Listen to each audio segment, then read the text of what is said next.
So Saturday, the 12th of March, 2022 marks exactly a year since Patrice Motsepe was elected as CAF President. You'll remember last year in Morocco, he overcame three other candidates who actually pulled out of the race before the election was held. So he was left as the only candidate running unopposed on the day. And there was a whole lot that was promised, and a lot of people saw him as the messiah of African football, coming from the days of Ahmad before, and Issa Hayatou before him, of course, the man from Cameroon. So I'm joined now by Luxolo September. He's the head of operations at the Confederation of African Football. He's joining us from Cairo in Egypt. Lux, good morning. Thank you so much for your time. A day of reflection, or a time of reflection, obviously a year later.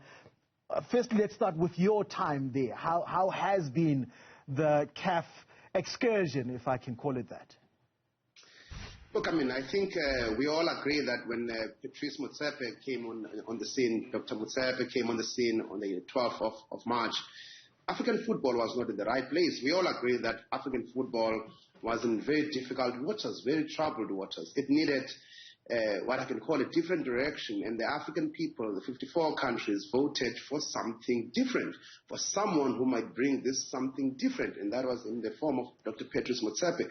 Now, in the 11th on the 12th of March, we know that African football had a lot of issues, be it governance issues, be it financial issues, be it sustainability issues, be it a clear vision of how to get to the future where we need to go. What has been achieved in the last couple of months is quite a clear progress. You can see the progress. You can see the sustainability. You can see that we have come down. It's no longer a stormy kind of season from a CAF point of view, from a perception point of view, and from what is happening on the ground. The PwC report that cleaned out a lot of the governance issues. And of course, CAF needs money. In Dr. Patrice Motsepe, the members said, we need somebody who actually has an experience of leading big corporations, a person who's going to bring a lot of wealth of experience in shaping this, together with his executive, that is the executive committee of CAF, the vice presidents of CAF. They've been able, as I said, to steer this ship to calmer waters. We will not always all agree to how to get there in the destination of where we need to get, but I think we will all agree that we need to progress.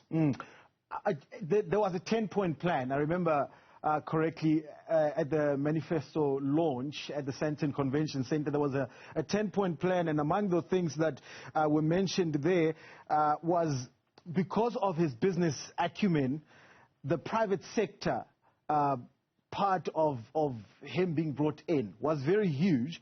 There was also developing and growing women's football. The video assistant referee was a huge part of that, and in fact improving officiating on the continent as a whole. Just how much have you had the boxes that you tick at this particular point in that 10-point plan to say, these ones definitely we've gotten right? Yeah, I'll start with the last one, the VAR. I think we just finished now AFCON, the Total Energies AFCON in Cameroon. For the first time in the history of African football, VAR was used in all 52 matches of CAF, of the competition. This is the historical thing for African football.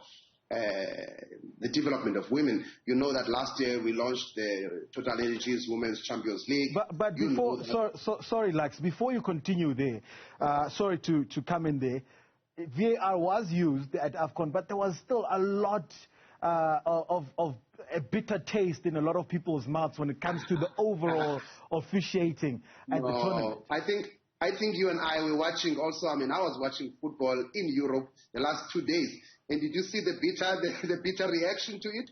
Does it mean those officials are incompetent? Of course, football is a game of opinion. There will never be a time, Benji, in my lifetime, your lifetime, there will never be a time where the people watch the same match and they've got a consensus on the outcome of the same match. What we need to do is to create an environment. There's some rudimentary errors that are made, we can agree that. Listen, that there needs to be harsher sanctions. I'll make an example. The referee from Zambia, who ended the match prematurely I think it was been one of the earlier matches at AFCON. He ended the match twice before full time, and he still got another match at the tournament. How does that happen? And we still think that the refereeing will improve on the continent. Yeah, but I think you've got to look at things. Everything, you must look at it very holistically. There were 52 matches that were played at the Africa of Nations. In my memory, there are only 2 matches that people were talking about from a referee point of view. Now, what is it in proportion, in percentages, in the ratio of it? Of course, you can't use 2 matches versus 52 matches and say, it was terrible, it was bad. The second issue I told you about is the issue of VAR versus the human intervention on the field and how people still feel about football. Me and you can watch the same match, the very same match, and have a very different outcome. The most important thing, though, is to create processes in place and put these processes in place, which is what Patrice Motsepe has done, has delivered. He promised that there will be an introduction of VAR in African football, and this has happened. There's a partnership between CAF and FIFA on developing, it's called a STAR project. It's developing the quality of the referees that will be at international level. In South Africa, you've got Zakele Siwela and Victor Gomes, who are actually part of this program in ensuring that Africa will have a referees of a certain level that will be competitive globally.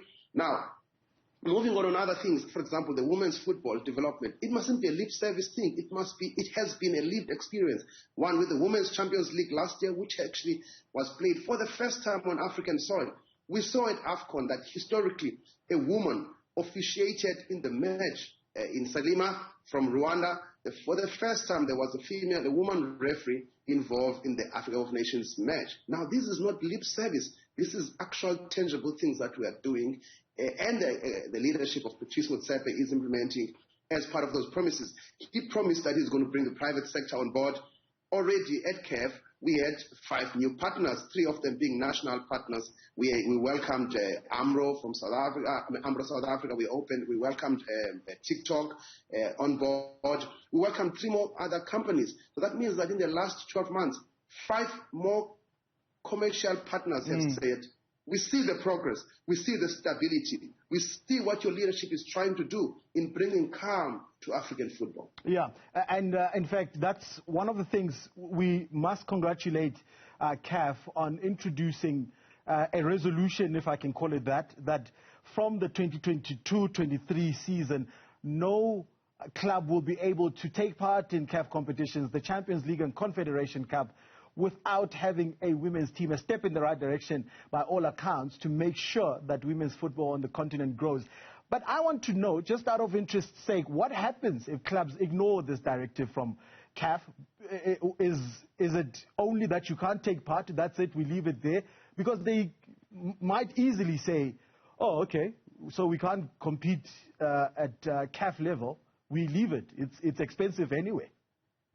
I think today mainly, today is really about reflecting on what the president of CAF, Dr. Patrice Motsepe, had promised in African football from a tangible point of view, and secondly, some of the programs that have actually been done by CAF to ensure that we fulfill those promises that actually have been made.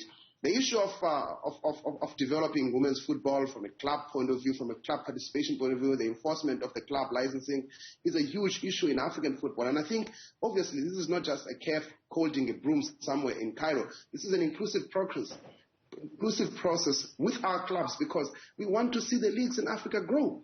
We want to see football in Africa grow. So there is no punishment for anyone for that matter. These are our members. So we can't punish our members. Our members, we are acting in the best interest of everyone else. At the end of the day, what we want is African football to change. What the leadership of Patrice Motsepe and his executive want is to see Africa having a voice in the global table. That's exactly what they want. That is the alpha and omega of the situation. Lux, one of the concerns in the pre-Motsepe days, the Ahmad tenure, I should put it like that, was that there's seemingly some undue influence from North Africa, in particular Morocco, on the affairs of the Confederation of African Football. And Motsepe was seen as the man to take away that power from Morocco. In your view, has that happened? Has he leveled the playing field? I can't talk about the past. I mean, I don't know about taking power from anything. I think those who know, I think you must always refer yourself to the interview, actually the press conference that was done in South Africa about 2 days after he was elected as the president. Dr. Khoza mentioned something interesting there. I think it was a bit of a warning to the rest of the world. He said, Patrice Motsepe does not suffer fools. And I've actually heard and listened to a lot of lazy thinking from a lot of people who often say, no, he will listen to this one, he doesn't listen to that one. I think what he has done is to try and bring African football together and also come up with decisions that are going to advance African football. And sometimes it's a matter of mixing ideology with pragmatism on the ground. You work with other people because you can't work alone. All right, Lux, I'm flat out of time. Thank you so much. Always a sport. We still need to have that conversation about club licensing and when the CAF president will be on Newzroom Afrika. That's Luxolo September joining us live from Cairo, talking about Patrice Motsepe's year in office. That's